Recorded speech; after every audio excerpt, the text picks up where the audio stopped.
Hepsi başladı. İlk neden oldu? Kokudan. Kokular başka. Başka kokular. Yemek kokusu. Onlar pek beğeniyorlar parfüm kullanma. Çalışıyorsun bütün yaşamak ama ardından ne var? İleride ne var? Bu sorulara cevap yoksa hepsi boşa. Davuşan bana geldi. Baba sen de bilirsin hani biz Gagavuzuz. Biz de yaşıyoruz Gagavuzya'da. Ne oldu? Niçin biz Gagavuzuz? Var bir laf hani ya sen kapıdan gir bre ya çık geri ama kapının ortalık yerinde durma. Hem zor insana hem kalka durma yarı yolda. Biraz daha ziyade kazanacaksın daha kısmetli olacaksın. Olmayacaksın. Türkiye'den, Kırgızistan, Azerbaycan, Türkmenistan.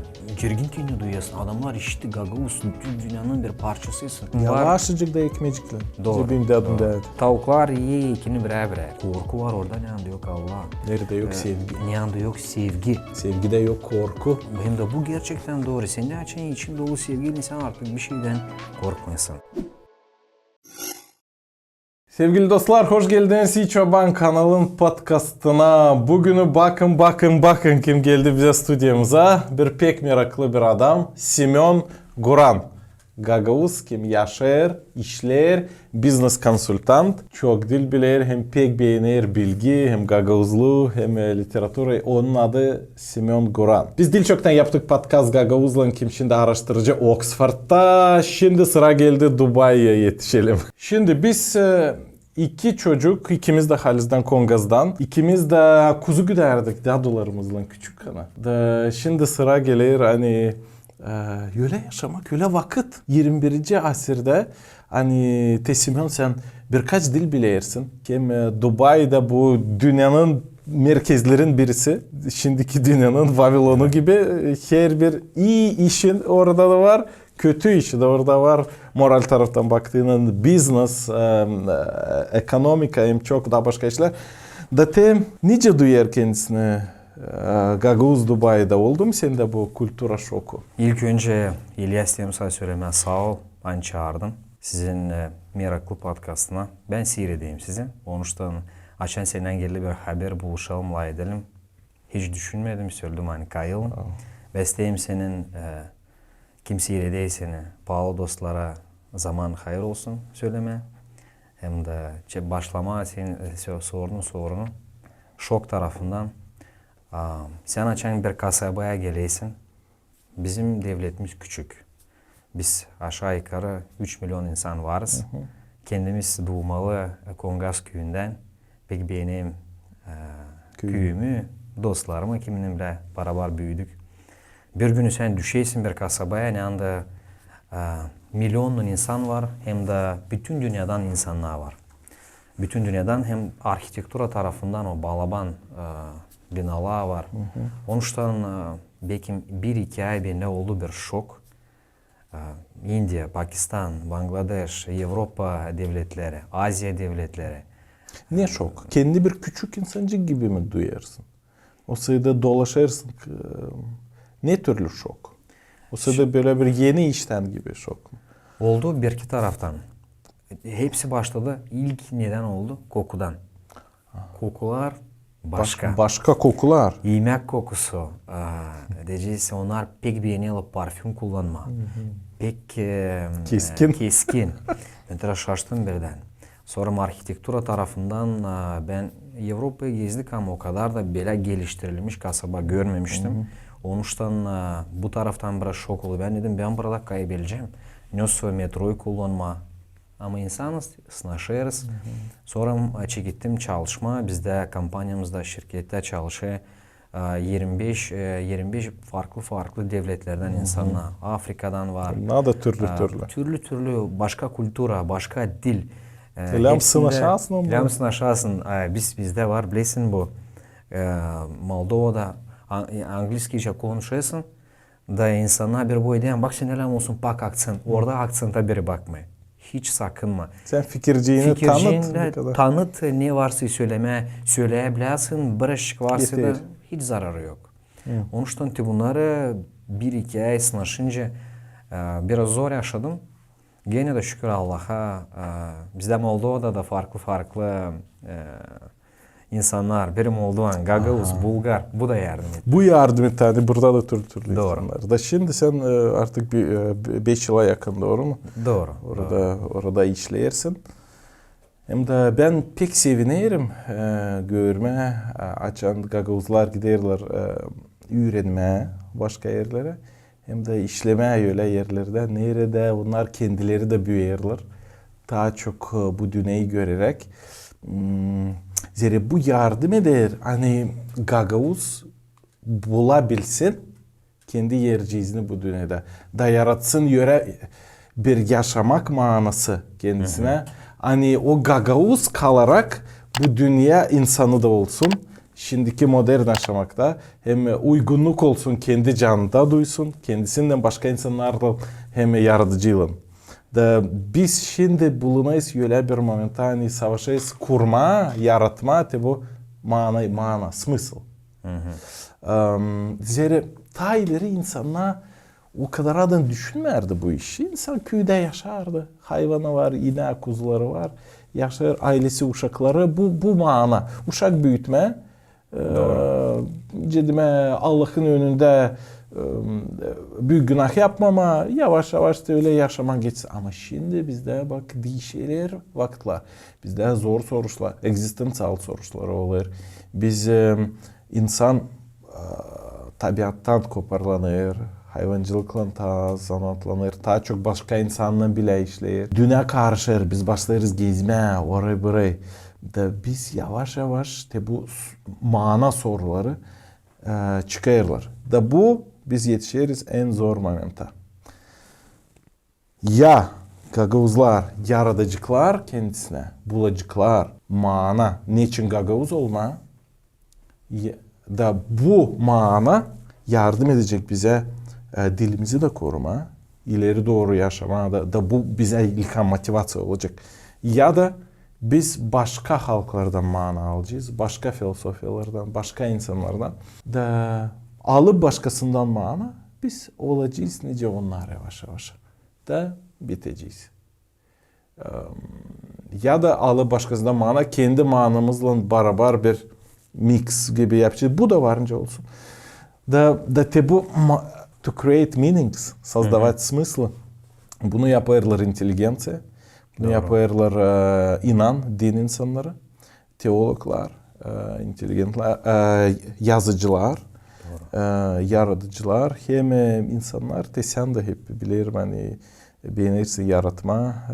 Bu taraftan sen değil sadece ekonomistsin hem business consultant ama senin var başka bir canın parçası humanitari. Da bizde gagozlarda çoğunda böyle. Biz niçin biz öyle durumdayız? Leonardo da Vinci her bir gagoz lam olsun Leonardo da Vinci 100 işten haberi olsun. Biz savaşayız denemeye kendimizi türlü yerlerde da bulmaya kendimizi.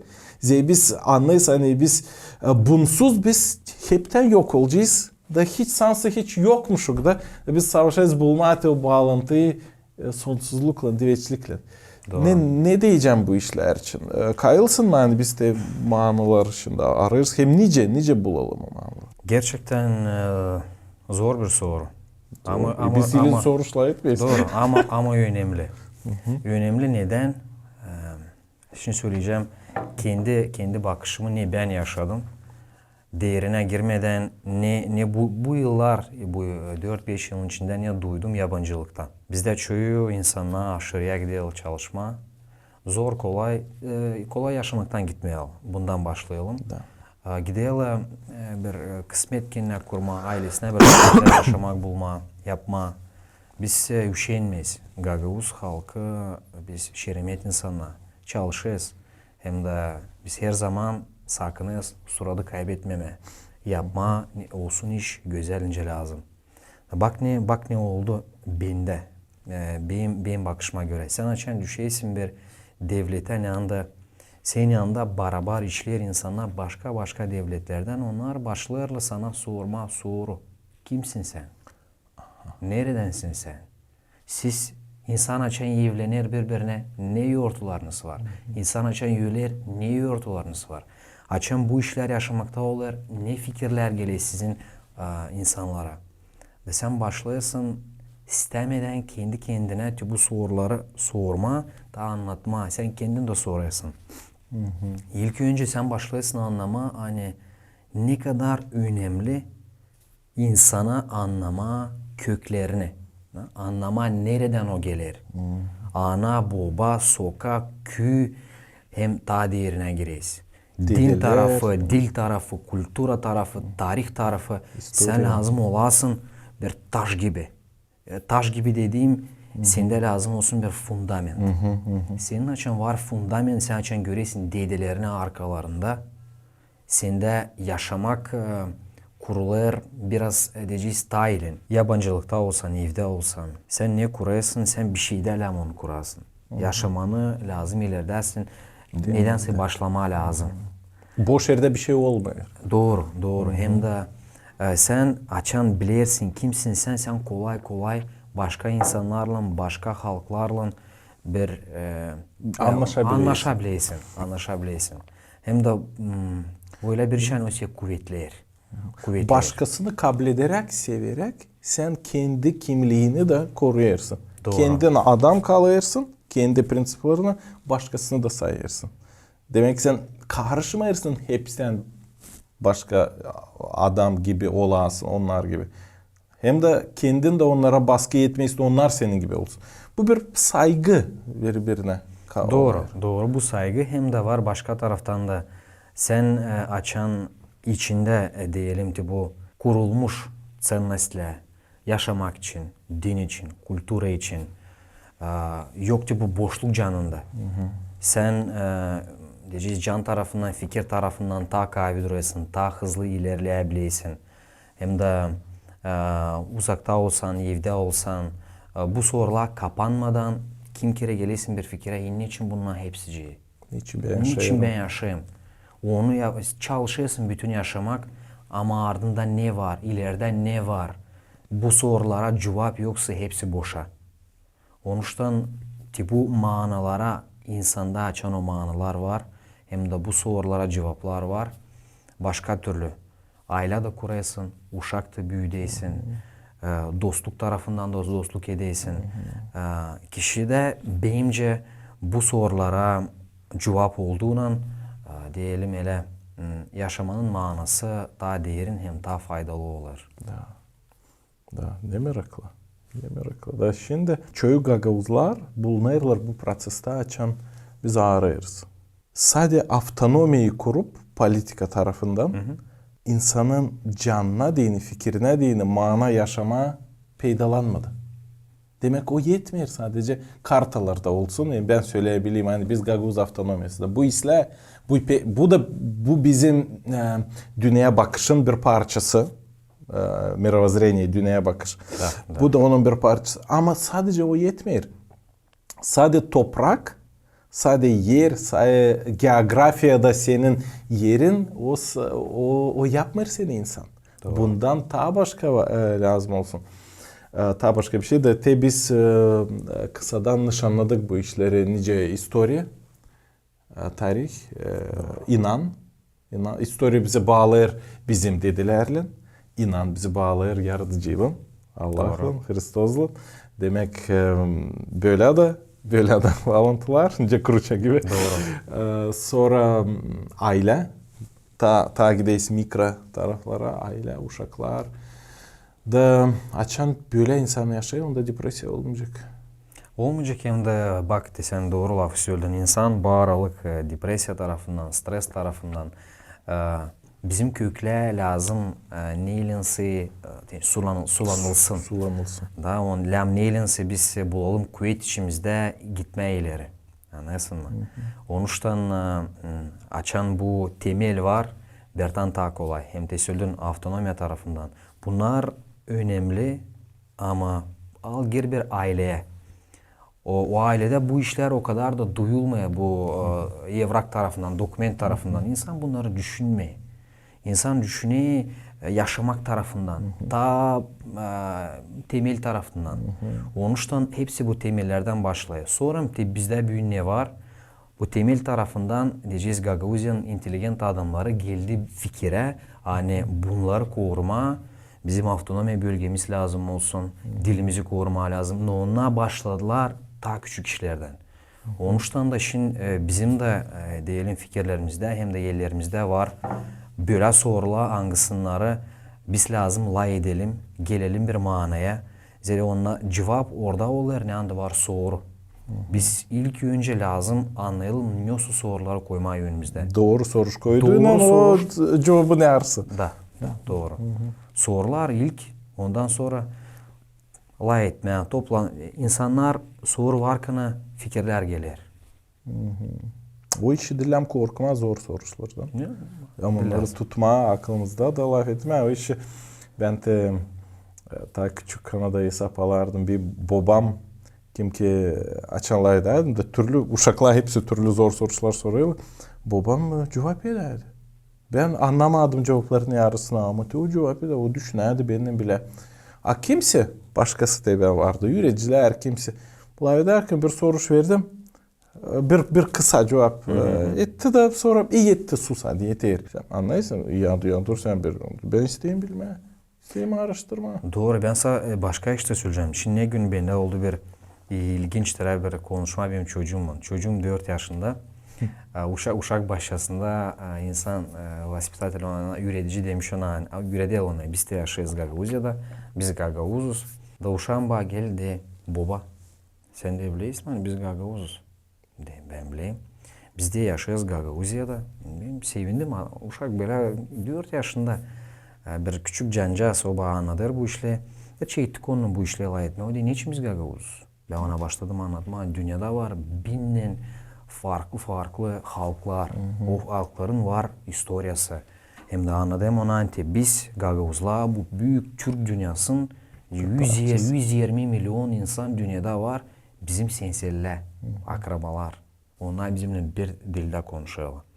Biz bu büyük tarihin bir parçasıyız. O bir büyük fidanın bir dalıyız. Hem de biz de besleneyiz o büyük köklerden. Nerede de gitmesen sen bu büyük ailenin uşağısın. Da bana çocuğum de o çevireyim onun laflarını. Bak ne isle hani bizde böyle büyük aile var. Ben de sevinirim hani Gagavuz'um. Da bak bu küçük işleri tencide edersin uşaklar sorduğun anda bagele bizde burada da var analada babalada bırakmama bu işleri. Onlar tohum. O tohumlar açan koyulur genç küçük zamanlardan bak diyor uşak büyüğünden bilir kim o hangi diyeceğiz ailesini diyeceğiz Türk dünyasını bilir hani o bir uşak o büyük ailede kültüre, historia tarafında ben ona söyledim hani biz Türk bütün bu dünyada bir halk hangisi Hristiyan oldu. Bak ne kadar bizde vardı karakter. Söyleme bu dünya yani bu biz buna ayırdık.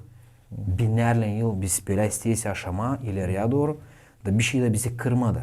Unikal hem unikal. meraklı bir iş peki. O da gösterir halkının diyelim çetin tarafını. Onuştan da bizde olmadı bu asimilasyon. Bizde yanında var Moldovanlar da, Bulgarlar da. Gene de bak nice biz sayarak alemi, sayarak başka kültür olarak gene de bu pahalı, önemli işler kaldılar. Da bunları da şimdiye kadar korumuşlar. Şimdi o bizim arkamızda bunları taşıma ileriye ama değil bak taşıma. Neler vardı isler onları geliştirme. Ne de vardı pek isler değil onları da diyelim biraz değiştirme. Bırakma yok etme. Doğru. Biz reşideyiz analardan babalardan onlar söylüyorlar. Bak bunu silah yaptık bunu pek silah yapmadık. Bunlar bu basit küçük işlerden çek eder. Bize kendi başımızda sen yeniden çek ettin mi? Da. Zor. Arayırız manayı. De bu temaya için bugün olaydayız. Poisk смысла. Arayırız manaları da Gagavuzlar şimdi bu aramakta bulunarlar. Çoğu biliyorsun mi? Bakılsa şimdiki zamanlar bitki 10 yıl çoğu giderler yabancılar. Değil o kadar zeri yetmer para yeme ama zeri isterler bulma kendilerine. İsterler yeni şans görme, yeni iş, yeni insanlar, ister kendi profesyasında tapik büyüme. Bu işle ben bir şey kötü görmüyorum bunda. Öyle bir proses. Ama bu migrasya prosesi de bütün dünyada migrasya için çok oluyor. Ama biz de işin hepsinde bu soruş migrasya dünyasında bulunarak nice kaybetme kimliğini. Bir halk var historiada.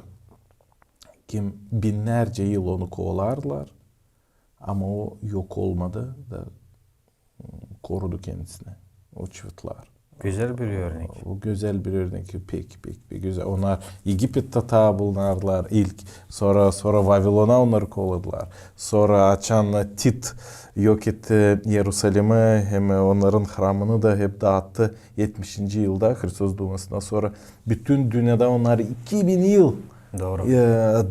dağlı gezdiler. Hem de onları zeytlerdiler. Holocaust da oldu. Başka pogromlar başka. Ama sonra 46'dan 48'de İsrail oldu. Ama onlar da yok olmadı. Zerreti nasıl korudu onlar? İnan. İnan korudu hem de illa ben isteyim söyleme koyma tabir kelavre. Tere düşünelim. İnan pek önemli. Temelde duruyor. Ama inanın da yanında var işler hangisini biz yapayız. Her gün bekim, her hafta bekim, her ay. İnan o lazım. Ceruşabıt söylüyor. Doğru. Bak bre, ben bir ilginç bir fikir okudum. Hani çiftler bir örnek verdim. Bak onlarda var cumartesi günü şabat. Onlar yakıyorlar mumları. O günü iş yapmayalım, business yapmayalım.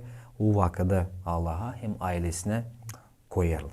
Eski bağlantıda Tora'da o var, onlara zakonları da onlara değil. Bakınca ilginç. Bak var kim çiftler söylüyorlar. Yani bu şabat korumuş çiftlerin kültürasını, historiasını hem inanını binlerle yıl. Mana kurarken biz bunu da lazım düşünelim. Ne başka insanlar örnekli hangisine artık kendi yaşamakta gösterdiler, onlar işlerler. Onuştan bunlar yani mana kurarken o lazım öyle bir şey olsun. Hani sık insan yapıyor her gün yaşamasında. Tradisiyalar, yortlar, külturalar. Da o zaman nerede sen olmasan, burada mı olacaksın? Kanada, Fransa, Dubai mı? Sen bilirsin hani ayda mı olsa, haftada mı? Bir şeye senin de bu gagavuzluğun lazım olsun bağlı. Biz biliriz hani bizde var gagavuz her topluşu. günkü işlerine. Her günkü işlerine. Bu açın girmeyi tabiiyetine o kaybıyla yaşamandan.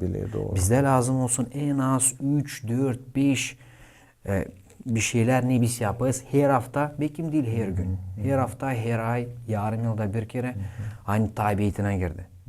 O senin kanına girer. O olay senin bir parçan. Sen ondan artık diyelim kurtulmayacaksın. O senin o gagavuzluk senin bütün yaşamanda olacak. Olmuştan bu da bu manalar hem bu işleri ne yapacaksın? Ona lazım olsun temel işlerle bağlı.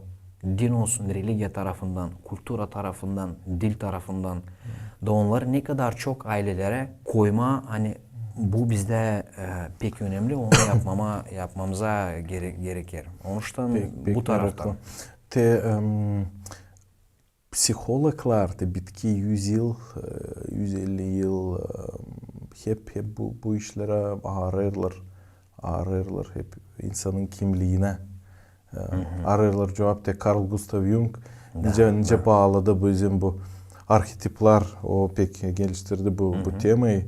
Hani biz bugünü yaşayız ama vardı bize benzeyen türlü tipler insan, halklarda da var kendi arhetipleri, historiada da sen anlamadığın kimsin sen, te bağlantıyı gerekiyle duyarsın da en baş arhetipler başlayırlar Biblia'dan, Evangeliyadan, Allah'tan zere o çekittirdi bu işleri, bu tipleri, arhetipleri da şimdi biz de ilerledeyiz.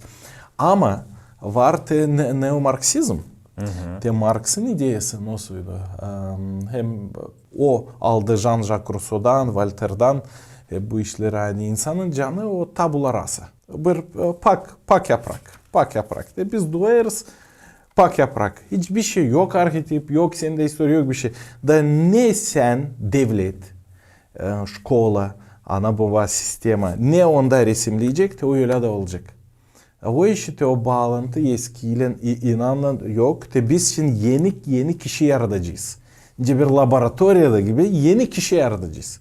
Da Sovyet Birliği savaşardı. Zerreti o zaman Marksizm'de. Yaratma o yeni tip kişi. Doğru. Şimdi Avrupa'da neomarksizm var. Onlar da hep de savaşırlar. mana. Tabi bunda kurma mana. Hani yeni türlü kişi bir şeyden yaratma. Demek o bağlantıları kesme. Bibliyle, tarihle, historiyle, aileyle kesme. İnsan kalsın bomboş. Bir boş masada gibi. Da o zaman düşünme iskustveni. Nice ona varınca ta iyi yapma. Bu olmayır. Olmayır bunu. Senin bakışın bu iki opsiya arasında. Bak ne ilginç oluyor. Biz biliriz hani vardı bir araştırıcı adam Nietzsche. Nietzsche. Nice onun ne yaratmaları ne o yazdı. Büyük bir diyelim hele влияние verdi Hitler'e. O da düşünerdi kurma diyelim hele bir rasa insan hangisi olacak öbür insanların üstüne. Baştan Nietzsche ne yazardı orada vardı belki iyi de fikirler. O kadar ki insan fikri sen okuyorsun sen başka taraftan onu göreysin. Belki değil o bak tarafını. Onuşta ne kadar ne kahırlar ne belalar geldi bütün dünyanın insanlarına ne hangi betere. Neçin bir insan öbür insanın yaratmalarını bak okudu bak ideya mana ne kadar fikri varınca bu olsun. Hem milyon insan bundan yürüldü. Da o koydu o ideyi praktike. Koydu ideyi praktike. Bak neye biz geldik hem de bak alalım Sovyet tarafını. Bizde olduğu elementler hani deyince insan hakim büyüdü. Biz de doğduk tamam Sovyet Birliği yok bitti. Olardı ama. Yok olardı biz de doğduk. Hem de biz şimdi daha duyarız. Bu dalgalar hani hep geliyor çünkü insanların fikirlerinde hep var bu ideyalar. Var. Biz de varınca değilim hani Sovyet kişisiyiz. Zeri biz yaşadık analar babalar bize hep laf ederek hep o zamanları. Doğru. Söyleme bizde yok büyün o. Demeyeceğiz kuvvet, surat söyleme o prost müslaydın yok. O kadar ki öğrenme bu ideyadan var nasıl? Da. Zere fayda alma. Orada da vardı pek çok silah işle hangisini doğru yoldan koyduğunun büyük bir fayda insana getirecek. Doğru. İnsanı varınca üretme bir şeye. Doğru. Geçince böyle bir oput ucu bizde oldu. Da. Bak bakalım var te büyük adamla o de buna para da verme bu komünist bu almayacak. Diyeceğiz взяткayla başka işler. Silah taraftan anti. Bu adam prinsipiyelne onda var ideya. Onuştan da diyelim geri dönerken. Ben kayılım hangi taraftan? Hani devlet olsun, inteligensiya olsun onların arkalarında önemli bir misya var. Ne çünkü büyük bir yaşayız ele vakitlarda nerede dünyada geçiyor büyük globalizasyon. Tamam mı? Bu globalizasyon diyeceğiz ekonomik tarafından da politika tarafından da onlar o kadar da faydalı devletlere değil. Çünkü onlar daha çok individual tarafına geçiriyorlar. Ne için daha kolay işleme bir insanla ne kadar toplantılarla. O toplantıların var kendi interesleri. Onlarla başka türlü konuşma. Bir insanı yenseme kolay. Yenseme halkı, halkın var ideyası, kulturası, historiyası, ince ona yaşamayı görüyorlar, ince ona ilerleme istiyorlar. Biraz daha zor. Onlarla oturma etme. Onuştan buna bakarak bence bu ответственность büyün var. Politika tarafından insanın hakim çalışır, kultura tarafından, devlet tarafından hem de bizde oldu şimdi biz geçeyiz bir momentten ne anda biz lazım ayıralım artık. Hangi manaları kuracağız? Ne için bizde oldu hani biraz влияние Sovyet Birliği'nden ileriden Sovyet'in önden oradan влияниелар. İnsan artık karıştı. İnsan bilmeyen hangi yolu kapma. Dolaştı. Var bir laf hani ya sen kapıdan gir bre ya çık geri ama kapının ortalık yerinde durma. Hem zor insana hem halka durma yarı yolda. Sen bilmeysin nereye gidersin. Bu işi kapadığının diyelim birden daha kolay insana, halka ilerleme. Bu sorular geniş. Belki de o kadar ki onları lazım geçirme ta temel, ta kolay konuşmalara. Zaten dedim bunlar bir şeyler bir tradisiya gibi kurma, ta ilin yaşamaya onları koyma. Da, zeri halizden bu işlerin dibinde dil politika. Yok. Doğru. Ta derin gittiğine o işte biz hiç utanmayız bu podcastlarda zor temaları açma. Kim söyler politkorrekt olma istersin dillam dil çalay edersin natsiya için hem inan için. Dillamla edersin. Varınca kimisi küstürersin. Biz tamam bu işle laydeyiz. Dil inan hem inan. Ama haberiyle burası olsun bu işlerden saygıyla da o zaman bir şey birini sen küstürmeyeceksin. Kim isteği küsmeye küsecek rüzgar da istediğinden değil doğru taraftan. Ama ne için?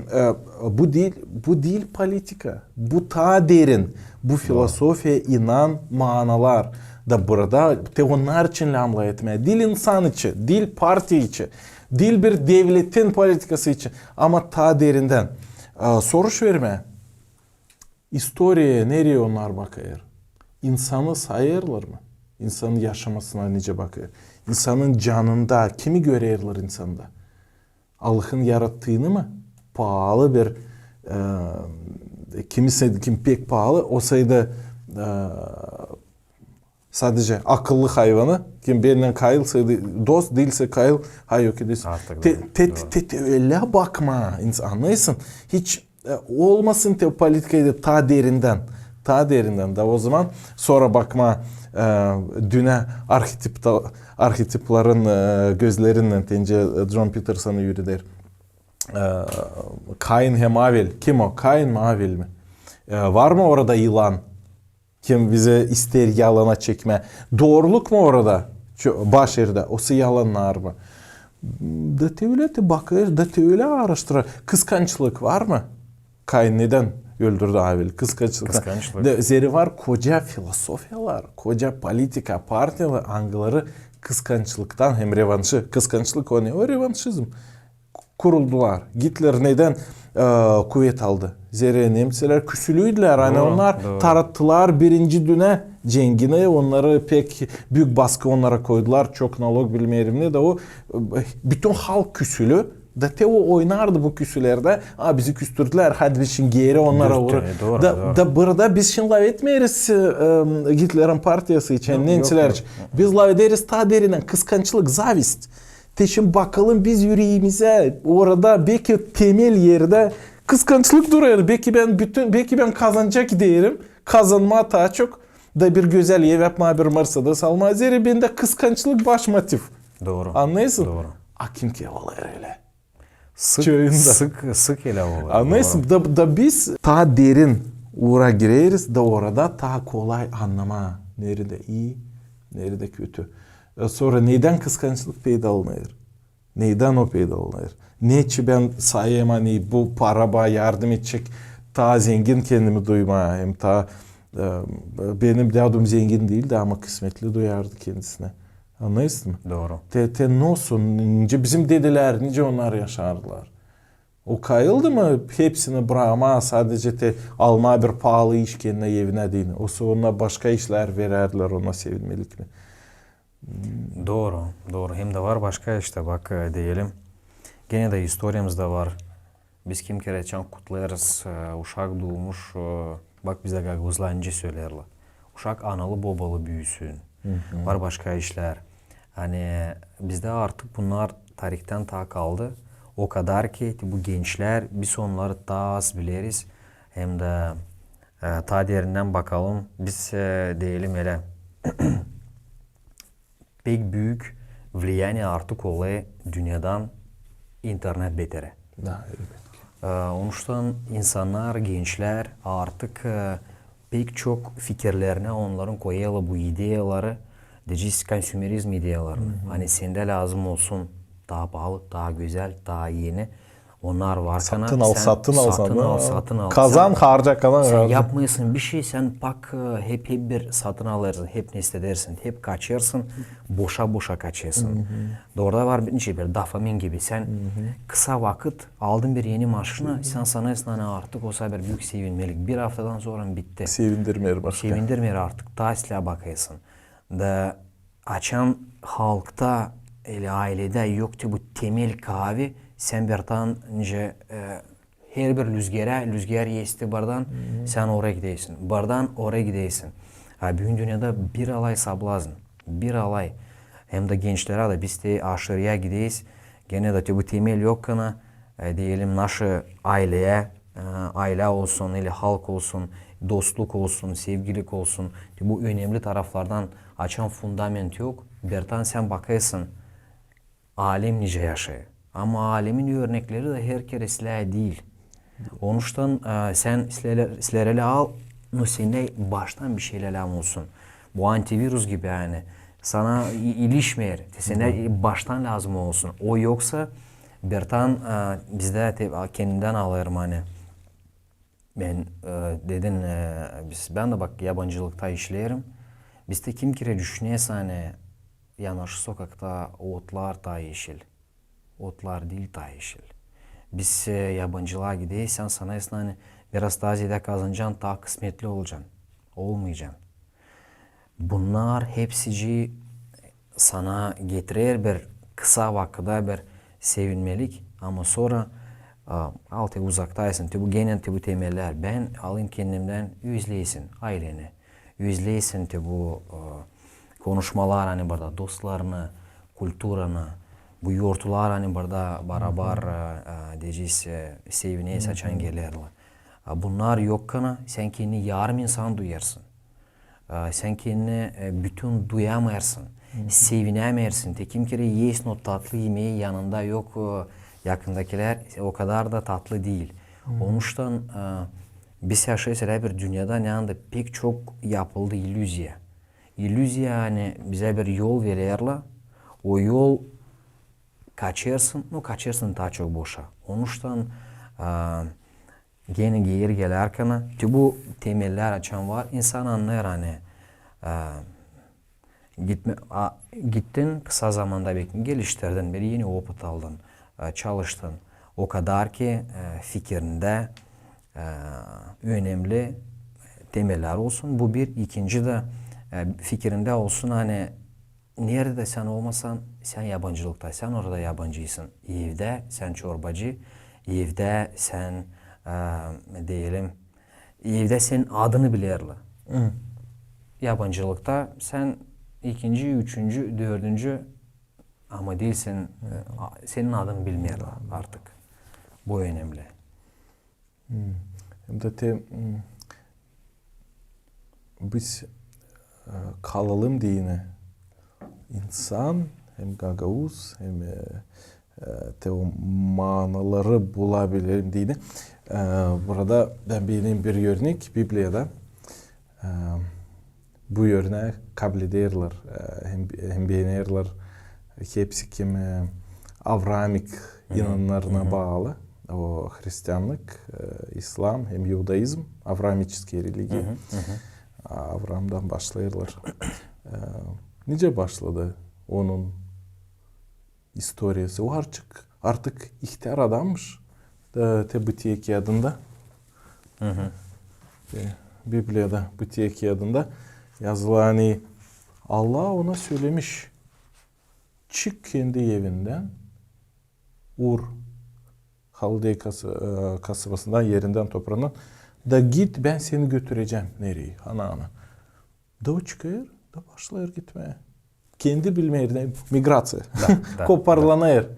Demek biz açan koparlanıyoruz. Biz büyük bir strese gireriz. Biz yarı insan kalırız. Biz tez geldin. Doğru. Ama hep o zaman biz var nice bizde kurulur bir potansiyel yaratma bir şey yeni. Hani anlıyorsun? Bu da bizden hani sen ilginç. Artık bu da oluyor. Hani ne işte uyumama boş ama başlama bir şeyin ama burada Avram'la daha bir şey oluyor.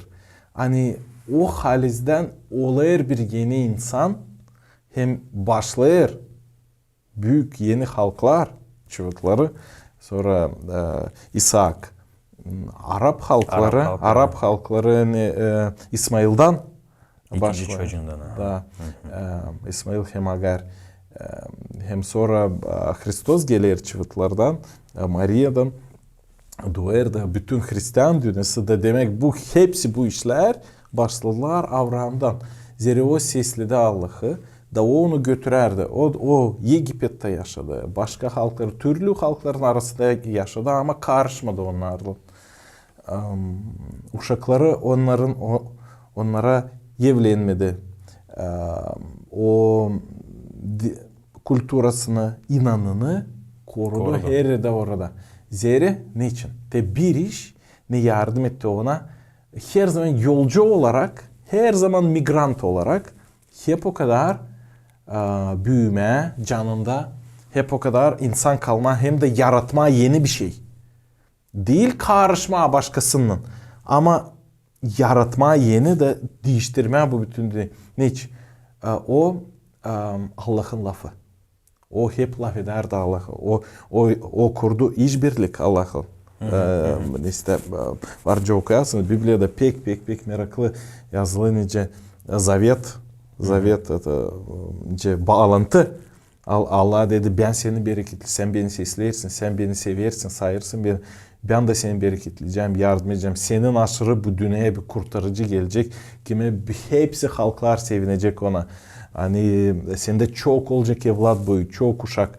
Onda da yavaş yavaş da bu hepsi işler peydalında. Ama ne ben görüyorum burada da bir önemli bir örnek, alegoriye, metafora bize Gagavuz halkına arhetip.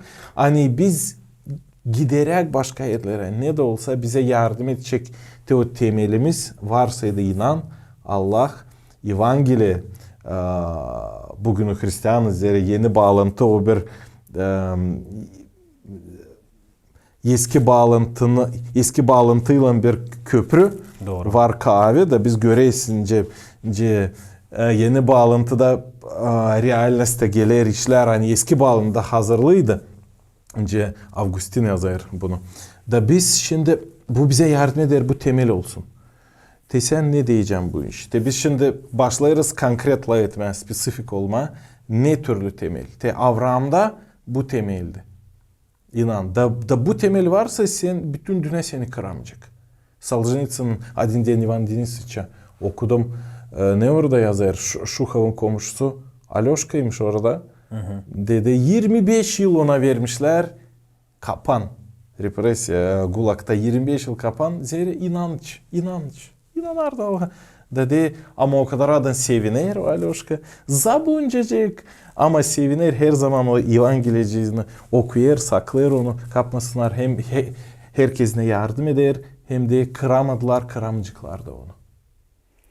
Aslı. Ben burada kayalım senin üzere. Bakalım arhipelag Gulag var başka kiyatlar. Okuyorsun sonra Viktor Frankl söylemeye yaşamaya da. Onda da var bu fikirler yani insanlar açan yaşamak ya da yabancılıkta da olsun. Sen de açan silah yaşamak sen bu işleri pek düşünmeyesin. Pek düşünmeyesin neden ben naştem söyleme. Gün geçer, hafta geçer, işine ay bakıyorsun. geçmiş işine bakıyorsun. Da bu büyük sorular gelir belki aklına arada sırada açan daha sıkılık canında var. Düşüneyesin bu işleri. Ama bu sorular daha sık geliyor aklına sen açan geçeyesin zor vakitlerden yaşamanda. Kaybettin bir şey. Bu işi zor vakitler de önemli. Zor var vakitler, fayda onlardan da. Onların en büyük faydası biz geliştirileneyiz, değişileyiz diyelim. Canımız daha güzel kim kere olayı. O zaman ne zaman biz karşı geleyiz bir zor vakitle da o zor vakitten Allah'ın yardımından çıkayız yenilmiş. Da onda bu yardım eder. Dil kırılmış. Dil kırılmış. Biz yenileriz da. Onun için bak nasıl ilginç diyelim bu Viktor Frankl'ın ideyası. Ben de geçen düştüm o konslager'e. O da konslager'deydi. Hitler'in zamanlarda. Ben de açan düştüm oraya. Bende vardı de bir fikir. Ben burada bence pek hızlı üyeliyim. Sağlayayım o kadar da silah değil. Ben koyayım bir niyet. Niyetimde ne selam olsun. Bir mana ben kendime kurayım. Hangisi tutacak beni diri. Burada. Dedi benim manam, benim önemli bir niyetim burada anlama nasıl insanları yaşamakta diri tutar. Bırakma onlara kırılma. Da bak nasıl oldu orada. O diye var adamlar geliyor. Sportun zanimatsı olmuş. Balaban, zdarovый. Kahve. Var gele yufka adamlar zabun üsürüyorlar. Da bu diye ta kahveler diye onlar diye hiç ta hızlı yürüyor. Bir hafta iki yürüyorlar. Sinek gibi. Bitti. Yok can. Bunlar da var kim pek yufka üsürerek yılan çıktılar ya da deri. De bak adam der hani arada sırada vardı insanlar diye ben tekim ki bakardım türkü çalıyorlar. Allah'a hizmet ediyorlar, dua ediyorlar. De onlar beraber toplanıyorlar. Kimseyi işitmesin, çağırıyorlar. Kim da bak Allah'ın lafından insan, bilinen insan diri kaldı. O yazır mı işte? O bu işleri yazır. Hem de başka taraftan da o bak nasıl ilginç söyleyeni bir fikir bize örnek. O da insan bu yaşamakta kalsın deri, manalı olsun yaşaması ona lazım bir şeye bir inanma hem de olsun niyası niyetlenme neyse yapma. Sen açın niyetleniyorsun neyse yapma hem de inanıyorsun. Artık bir var senin yaşamın manası var. Bu mana açan kaybeler. O der bir ilginç bir örnek der. Bir adam dedi hani bizi sayırıcıklar 3 ay alın diye ve sayırıcıklar. Ben ona diyeyim sen o kadar da pek inanma Zeyvancı yalan da olsun. Da sayvermemişler de adam 3 gün adam üyeler. Umutlanardı. Umutlanardı. Üyeler de tiftan 3 günde. Ama 3 günden kimse tiftan ölmüyor. Orada var inkübasyonlu periyot minimum var 10 gün. Bak Frankel'de yani bizde bu hastalıklar güdemizde var doğmamızdan. Ama açan insanın umutlanmıyor bir şeye umut kaybedildi mi? Mana yokum. Senin faydan bu yaşamakta yok. Sen hele duyuyorsun. Canına fayda dünyaya vermeysin. Onuştan bunlar hepsi çıkıyor yüze. Ve insanın yaşaması da sevinmeyi bir şeye. Biz görüyoruz bu işleri kim kere. Al ihtiyarları da beraber yaşamışlar 50 yıl. Öyle adam mı karım bir aydan 2 aydan öyle ikincisi de. Şimdi biz o kadar adam bağlı bir. O kadar adam bağlı. Hem biz mana koyuyoruz başka kişiye. O da değilse. Mana lazım olsun daha yüksek. Allah'la ilgili. O lazım olsun öyle bir şey yani biz bu yaşamımızda oraya yetişmişiz. Biz hep yoldayız ama hep bir gideriz. Hep bir paklanırız gün günden. Onuştan ben senin kayalım bu taraftan hani biz açan o manayı kurarız. Bu temelde bir iki iş pek önemli. Başlama bu ilk din, Allah'a inanmak. İkinci anlama diyelim yaşamanın manasını. Bir niyet koyma. Doğru. Sen bir şeye hep bir gideyesin. Hem de üçüncü neyi önemli? Bu anlama kimsin sen bu kultura, tradisiya, historia perspektivasından. Ben isteyeyim başka işte söylemeyeyim. Ben bugün orada da ne anda çalışıyorum. Karşı gelen var. Silah yaşayız insanlarla Türkiye'den, Kırgızistan, Azerbaycan, başka Türkmenistan. Gergin kendini duyuyorsun. Adamlar işte Gagavuz, Türk dünyanın bir parçasısın. Da bu seni kuvvetli. Evde biz bunu duymayız.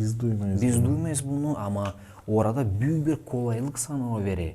Büyük bir diyelim kuvvet sana verir. Onuştan bunlar 3-4 işler yani önemli işleri bunları fikrinde varsa hem de onlar senin yaşamında varsa her gün artık insan içinize alalım baştan religiya tarafından, din tarafından o seni kurar fundamentten başlama kurar senin karakterini kurar senin nasıl sen insanlarla laf edeysin, ailende laf edeysin, komşunla, uşağınla, kendi kendinin Allah'la narsan laf edersin.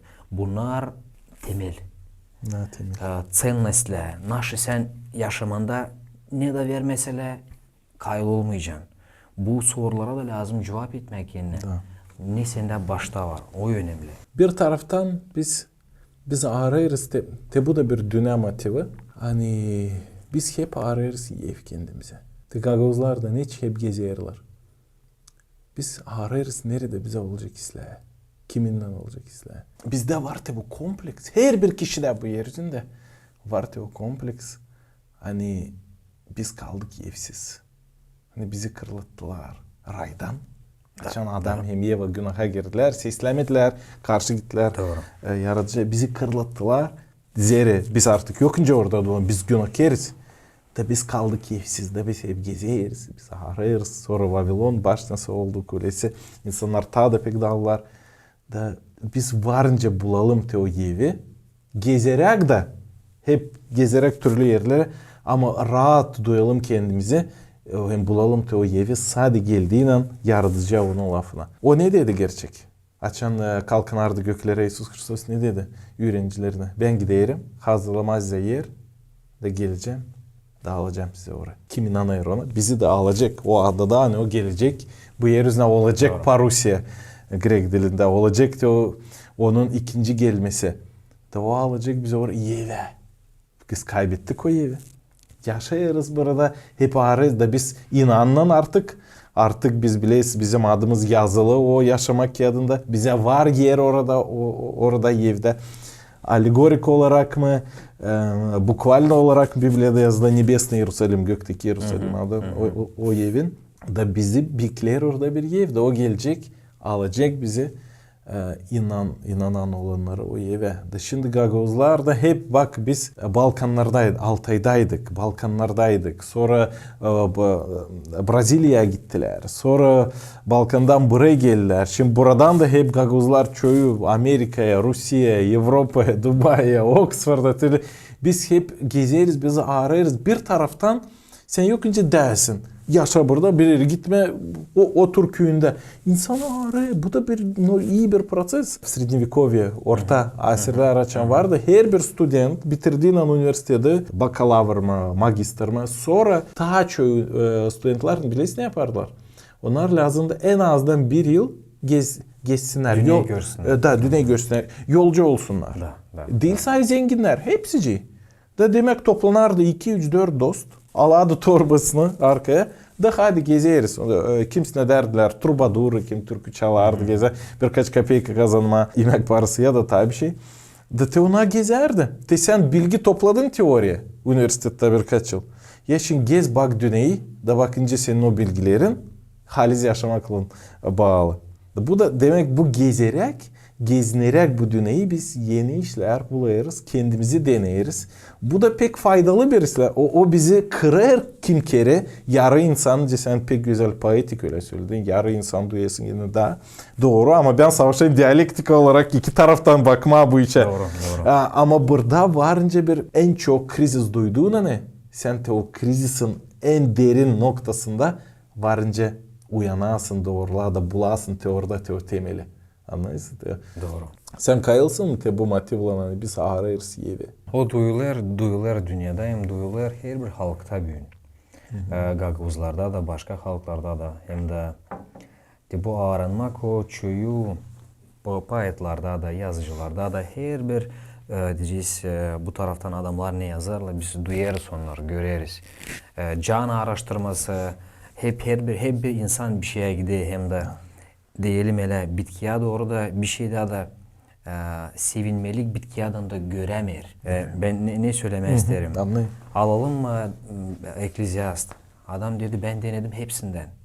Şarap da diyelim zenginlik de karı da denedim. Hepsini denedim. Ama geldim öyle bir fikre yani hepsidir suyet hem tamlenya duha. Bomboş. Biz de dünyayı gezeyiz ama sen ilkten lazım bunları göresin, duyasın, anlasın hani onların belki faydası da yok ama geçir onu. Bir boyu söyler hani diyelim o kazanmamış para de paranın faydası yok. Kazan o parayı. Gör hani onun faydası yok. Allah seni dener fıkarlıkta, Allah seni dener zenginlikte. O da bu da bir test. Bir test. Olma çırak bir şey Allah'tan gari. Senin açan bu en önemlisi canında var. O seni götüre yaşamakta. Biz hep bir pilgrim gibi dünyada gezeyiz, göreyiz. Benim aklıma geliyor bu Paulo Coelho, alhimik.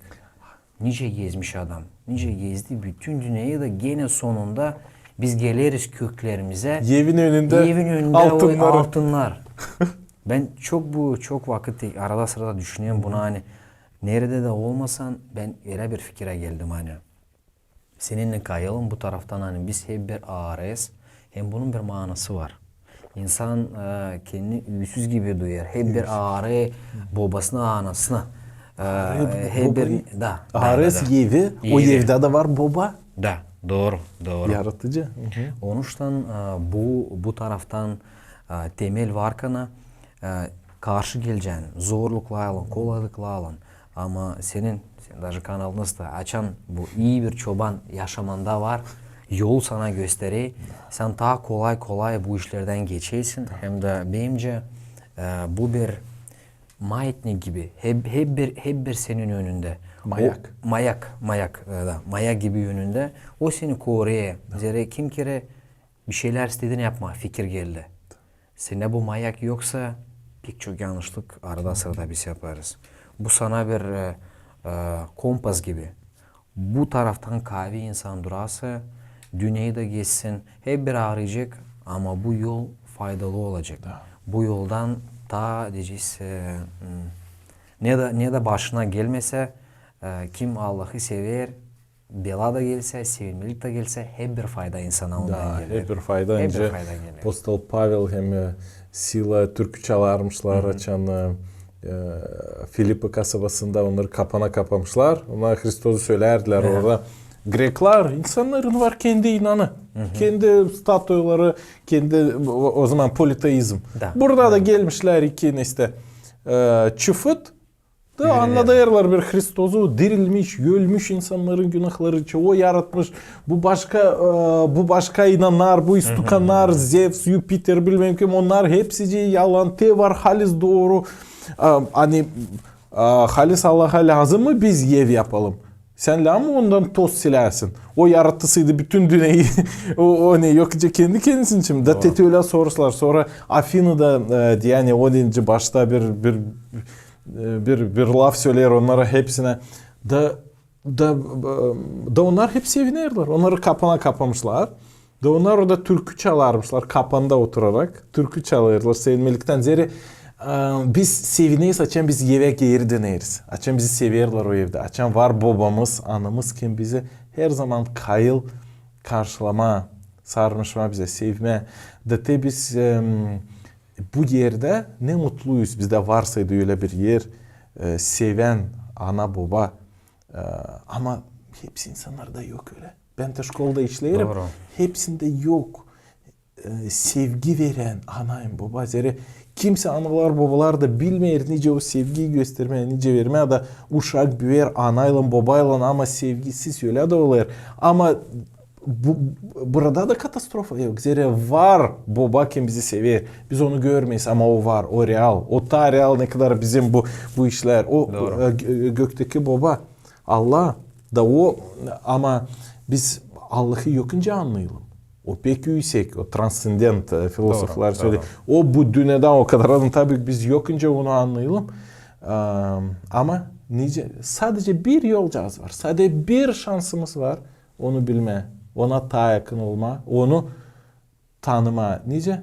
İsus Hristos aşırı. Allah oldu, Allah'ın oğlu oldu İsus Hristos. İsus bu yeryüzüne geldi, yaşadı bizimle.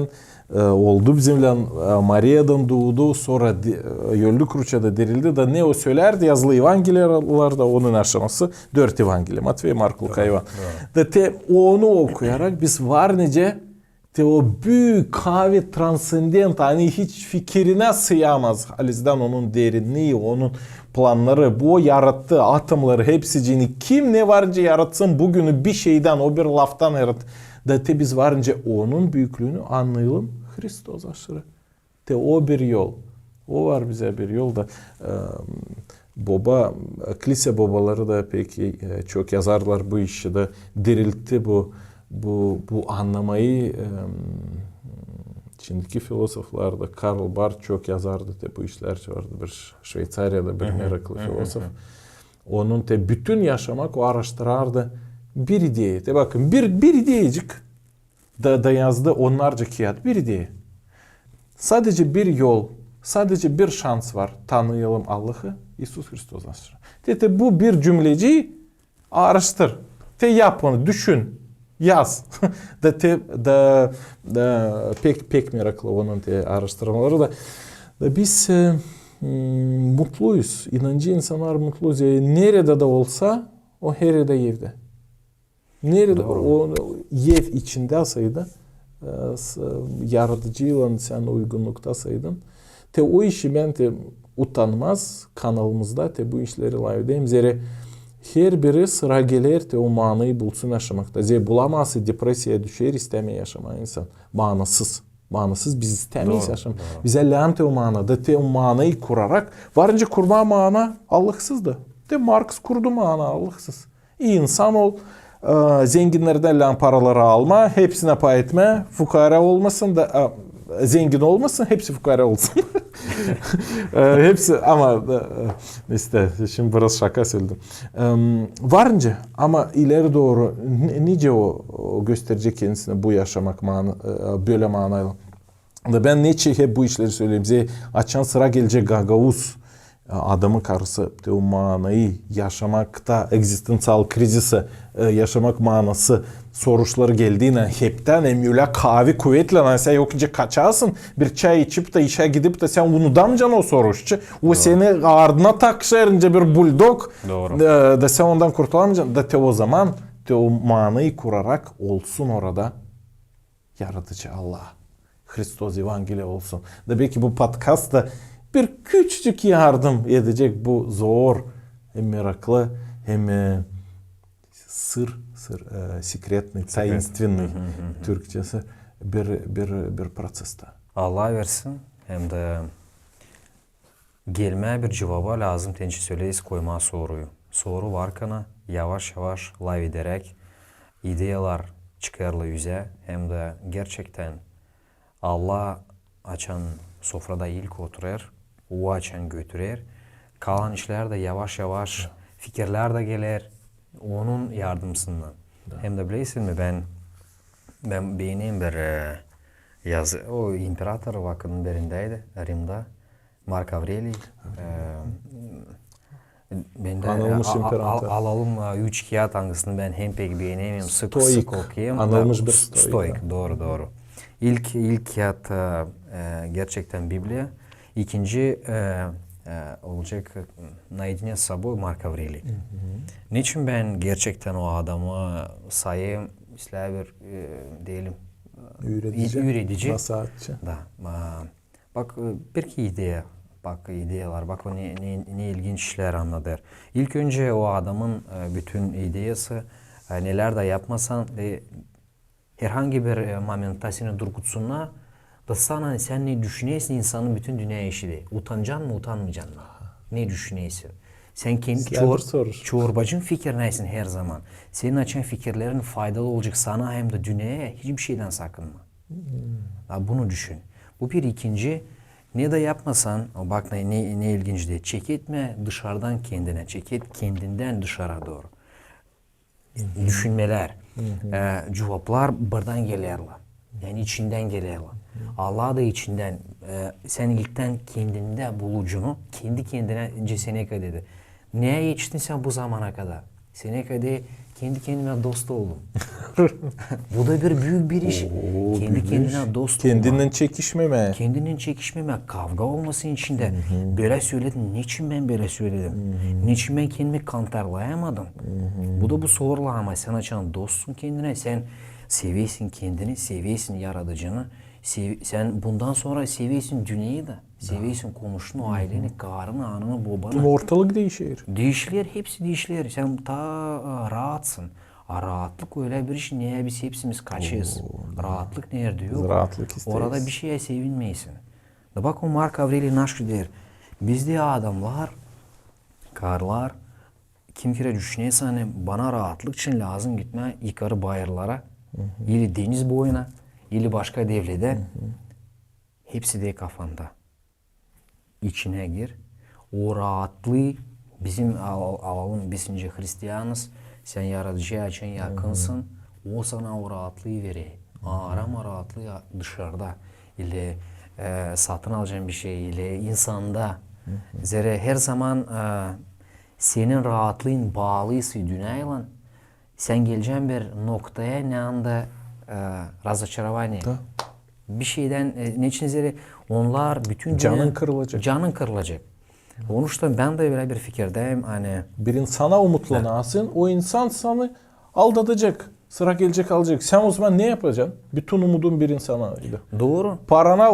Paranı çaldılar ya da kaybettin parayı. Ne yapacaksın o zaman? Doğru. Yaşaman mı bitecek? Doğru. Doğru. Onun için bağlanma aleme hem dünyaya da lazım. Temele geri dönerek. Uşaklarını insanlar de uşakta yaşamın manası. Güzel, doğru, lam sevme uşağını büyütme. Ama bak varınca olsun sen hepsini doğru güzel yapacaksın. Varınca olsun hani uşağın sana karşı gidecek. Arkasını dönecek. Olayır ben yürüteceğim, ben bileyim ne olur. Da Doğru. o zaman ne yapacaksın? Yaşamak kılan bitsin mi sana dini? Yok. Uşaklar pek önemli. Ama yaşamanın manası da değil sadece uşak. Senin sevgili sadece, uşağında doğru. zeri var. Bunun da üstünde tabii bir şey. Ailede uşak. O sevgide uşak. Seveyim te o kızı pek sıra gelir sevgide biter. Doğru. Da ne yapacaksın sen o zaman? Bütün dünya biterseydi. Neyse yapacaksın? Yaşamın manası vatanda. Vatanda Sovyet Birliği de bir büyük vatan, bir büyük devleti dağıldı. İnsanlarda çöğünde kriz. Kriz insan. Dağıldı vatan. Sen ne yapacaksın? Da dil belli kim kabul içinden dağıldı. Onu biri dağıtmadı dışarıdan. Bu değildi bir spetsoperatsiya. Değildi. Ki o zaman geldi. Devletler peydalanır. Sonra biter. İstoriya kaybeder. O bütün historia da öyle. Bir de devlet, bir de vatan yok diveç olsun. Sonuç da neyse yapacaksın o zaman. Neyse yapacağın için bitecek. Dolayında işler. Sadece yaratıcı İsus Hristos. Allah bitmiyor. O her zaman hep öyle. O değişilmiyor. O seyirde. O bize bir bağışış yaptı. Bir sürpriz. Bir sekret açtı bize. Kaldı yaşamımızda. O kaldı da. Güzel söyledin. Kaldı yaşamımızda lafın. Doğru. Da bu meraklı Mark Avrelinkiya'da stoicizm için pek meraklı. Sağ ol. Ondan da biz naş isterdim söyleme hani sonunda bu biz kim kere bak insan söylüyor bu doğru bu değil doğru. Bu dünyada doğruluk yok. Bu dünyada biz kim kere bekim pek akıllı pekle zor yaşamak yaşayır. Bekim hayırsız prost yapar pek güzel yaşamak yaşayır. Onun için de insanlar der hani bu ama gerçekten doğruluk dünyada yok.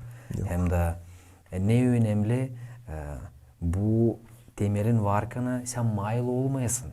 Belki o güzel yaşamaya çok görmeyesin aslında. Çok görmeyesin. Gücenmeyesin. Hem de açıkçası bu gücenmek yok. Kıskançlık yok.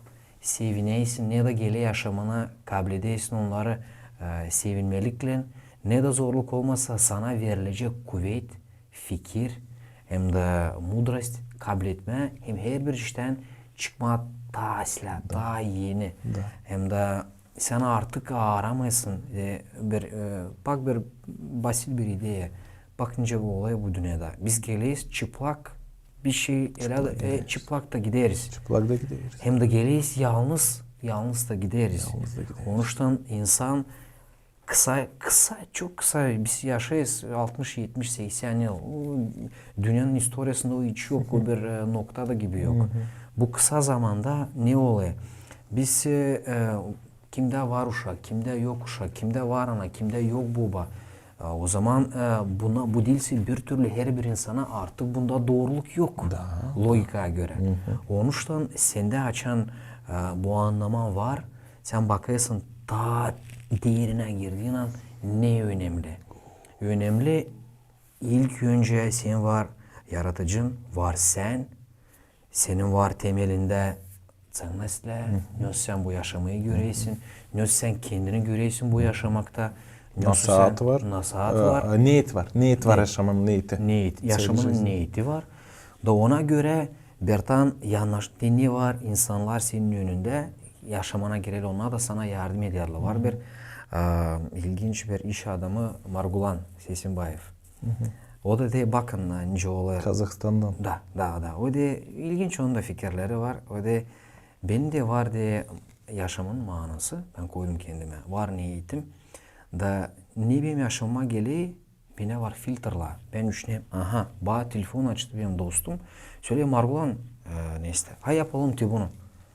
Da ben bakayım, benim yaşamama göre, ben neye niyetimi koyayım, neye kuvvetimi vereyim, yaraşmıyor. Ben söyleyeyim istemeyim. Küsecek bir kim, küsmeyecek bir kim. Artık o onun işi. Onun da kim kere yaşamamızda da seni açan bu temeller var. Pek önemli bir filtre lazım olsun. Söyleme istemeyim. Yapmayacağım. Vakitimi buna harcamayacağım. Onun biz kim kere savaşı acıtmama, hissetmeme, hep bir yumuşak yürekli olma. Cebinden her bir ipine uyma. Her bir ipine uyma. Var işte bu. Var. Bu da değil doğru. Onun bu taraftan da bunlar hepsi bizi kurar. Söyleme olsun, bu karakterin söyleme yok. Bu kadar. Ama buna da lazım çetin fundamentin olsun.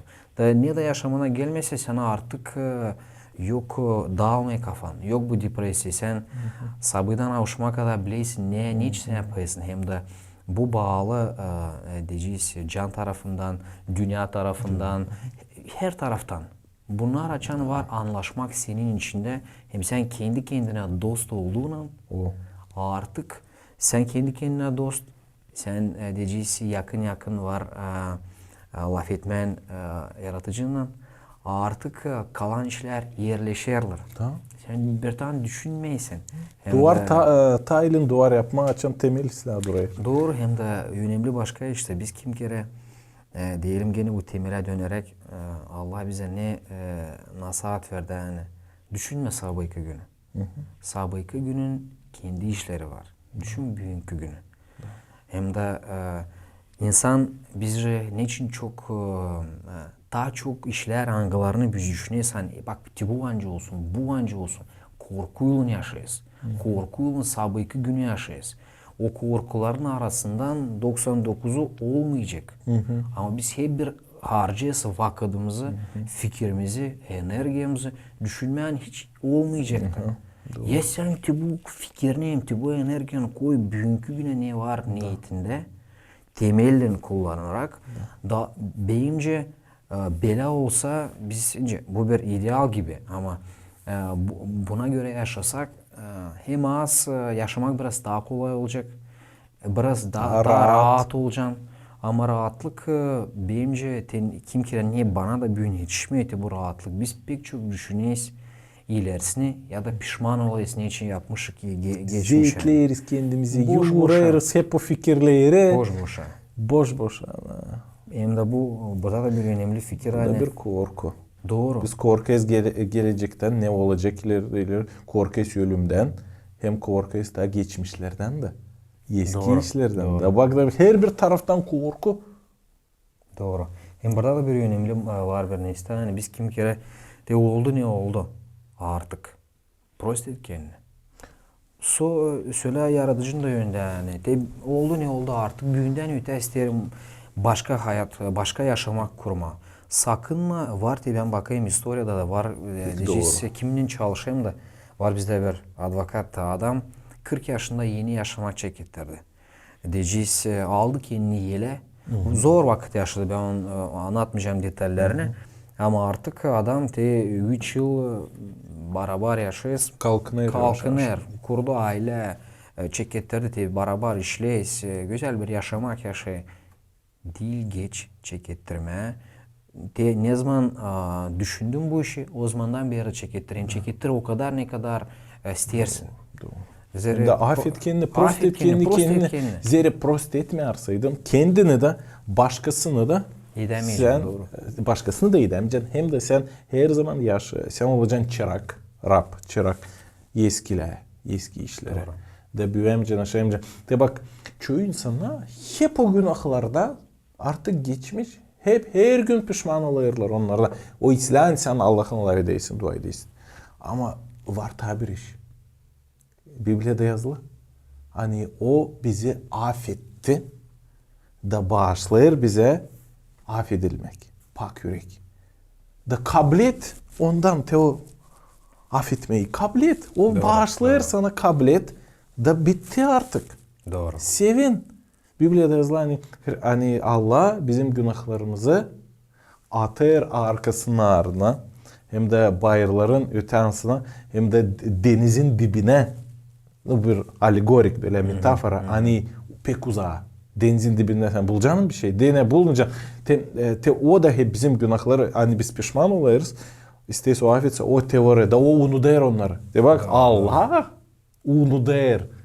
Siler disklardan bizim günahlarımızı. Ama biz kim kere kendi kendimiz istemeyiz unutma onları. Bu da pek interes bir şey. Her zaman eski işlerin çırağı olacağız. Da ileri doğru gidemeyeceğiz. Doğru. Sağ ol hani hesap aldım bu işleri. Pek meraklı Sinan senin olayetme. Açsana kendi podcastını. Başla pek meraklı.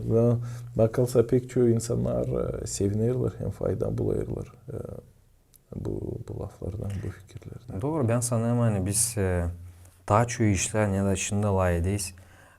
Hepsimiz bileyiz. Biz açmayız, edeceğiz Amerika'yı ama bu temel işleri bunları trate sıkça ama aklımıza getirmeye. Neden? Yaşamamız daha kolay olsun. O kadar darsımama, o kadar hep beklememe, hani ne zamansa olacak güzel yaşamak. Yaşamak var şimdi hem de bugün. Hem olmayacak ne zamansa. Senin açın var şimdi hem de bugün. Hem sen rahatsın, hem için sevine, hem de bence bu hani dedik hani korkmak o büyük bir soru hem büyük bir zorluk insanda. Korku var orada ne anda yok Allah. Korku var orada ne anda. Nerede yok sevgi. Ne anda yok sevgi. Sevgide yok korku yazılı. Doğru. Biblia'da. Hem de bu gerçekten doğru. Senin açın için dolu sevgili sen artık bir şeyden korkmayasın. Hem de niye de başına gelmese bende kim kere oldu tere situasiyalar işte şaşılacak. Ben şükür Allah'a. Ne için? Bir klientim vardı, iş adamı geldi. Ben ona dedim, dedim bu işi yapacağız. Kahırlanma. Dedim ben bileyim. Da artık adam öyledi, çekittik işi. Da pek çok iş, pek çok evraklar çıktı. Hani ben hiç bilmezdim hani onlar orada. Ben anladım hani yapamayacağız. Ama artık artık ele oldu hani geri yol yok. Hem de bu daha çok reputatsiya tarafından. Reputatsiya hem pahalı. O adamı soradı. Bizde gagozlukta da bu var. Tükürdün yalama. Söyledin mi olsun öyle. Gene bu da ama bu lazım. insanlar süt kesiyor ama Allah bile. Doğru. Ama insanlar yaşarken lan koruma onu. Da onuştan biz de önce düşün 5 kere lafı söyledin artık lafına çıraksın onuştan düşün. Da bize de hep öyle oldu. Artık ben de burada nasıl çözeceğim bilmiyorum nasıl çözeceğim. Girdim bir stresa. Da bir fikir yine de biz de okuyarken Allah'ın lafını o işler. Allah'ın lafı işler. Ben ne istediğimi söyleme. Yani, yetişsin sonra da. Sonundan. Sen anlamıyorsun o gelmiş ne andan sana o fikir. Da ben tere aklımca diyeyim. Hemen dua edeyim Allah'a da ten elam olsun, o olsun. Artık benim elimden ben onu indireyim. O bir çıktı, o değil безответственность. Sen artık ne yapabildin yaptın. Tamam. Onun için ben diyeyim Allah'ım senin elinde. Lamsı burada bir soruş deyince çözebilirsin. Göster bana. Yoksa artık ne olacak ya onu da kabul edeceğim. İlya. Yarın sabahleyin kalkayım. O gün ben tanışayım bir adamla. Neyse biz bu soru çözdük. Çözdük hele çuda. Ben başka laf söyleyemeyeceğim. Şaşılacak. Hem bende hele var sıkça deyince var bu işler olayı. Ben artık anlayayım hani kim kere bu zorlukla. Kalla Dubai'de da işte. Dubai'de de yapmaya şaşılacak işte. Ya her yerde, bütün dünyada. Onuştan bence biz tere kim kere girginiz. Savaşız zorlukları kendimiz çözme. Sağ kimse dillem. Sağ dillem ana da baba da kardeş, kız kardeş. Biz gurur duyuyorsan çözeceğiz. Kodoluk burası var. Da kırlayız da ondan. Onuştan var ile situatsiyalar yanında Allah bizde ne? Yani sen kendin orada yapamayacaksın. Sen sor. Ne zaman lazım? Utanma sormaya yardım. Yaratıcıdan, olsa kardeşinden utanma. Biz beraber yaşayız da. Bu sen açan biraz kırılıyorsun içinden de sorayız ne? Biraz canın yumuşaya o kadar da soğuk değilsin. Onun için ben bunu istedim söyleme yani. Kişi sıra geldiğine karşı geldiğine bir zorlukla dil lazım korkma, yaklaşma. yaratıcı Allah'ım yakındakına zere da orada yardım var. Ne güzel, ne güzel. Sağ ol Simeon. Pek sevindim bu podcast'ta. Allah'ım ben seninle buluşma. Gagavuz'la kimi yaşar çok yıl artık Dubai'de. İşler orada. Business konsultant. Sever kendi Gagavuzluğunu. Sever okuma, araştırma. Allah'ın lafını da sever. Sen artık birkaç citata da getirdin Biblia'dan, Pritçi Kağıdından, Eklesias'tan, Yeni Bağlantı'dan. Arar doğruluğu hem çalışır. Nice biz hepsimiz Gagavuzlar biz çalışırız. Bulma o manayı, yaratma o manayı. Biz artık doğru yoldayız. Hani o mananın içinde lazım olsun Allah, onun lafı. Ləm olsun tence biz çıkış var yapalım tence Simeon Allah ettik. Ləm olsun Allah, ləm olsun yaşamanın niyeti. Ləm olsun başka insanlar, nice biz onlarla bağlantı kurarız. Da o zaman sen rahat, bulabileceğiz o rahatlığı. Ləm orada olsun, nice biz o rahatlığı bulacağız. Da hem de sevgi, hem başka işlerde bu pek güzel misli. Yani var tabi bu aramak prosesi. Açan biter aramak prosesi biliriz ne olur? Biz verileriz propagandaya. Biz verileriz diktatura. Sen kendini aramasın, yapmasın. Başkası yapacak. Doğru. Da sen de inandıracak, kuvvetle yitirecek o ideyi senin fikrine. Da sen sesleyeceksin de yapacaksın. O işi İslam'ı biz düşüneyiz, araştırırız da Allah'ın lafı yardım edeyim bize de bunu yapmaz ya o açıklar bize. Artık biz may başardık podcastımızı. Simeon pek sevindim seninle buluşma. Varınca mı anladasın bir iki anlatma da bunda başaracağız senin yaşamandan hem bağlantıyla başka insanlarla Dubai'de. İlk önce naş isteyim söyleme yani büyük kasabada yaşamak hızlı. Yaşamak hızlı bir gün işlemedin artık ağaç gezeceksin. Zor, kolay Kaybedersin. Kaybedersin. Onun için bu hızlı yaşamakta türlü istoriyalar oluyor. Bizde Gagavuz ağız var Dubai'de. Öyle sanıyorum ileriye belki Taziye'de olacak ama Moldovanlar var. Moldovanlar isle yaşıyor çocuklarla dostluk ediyoruz. Da orada Biz de isle yaşayız. Pek isle. Benim karım Moldovan kalmıştı. Naş isteyim söyleme. Tere ilginç istoriyalar oluyor. Benim bir isle yaşayız dostumla. O bayda işle broker satıyor kvartira.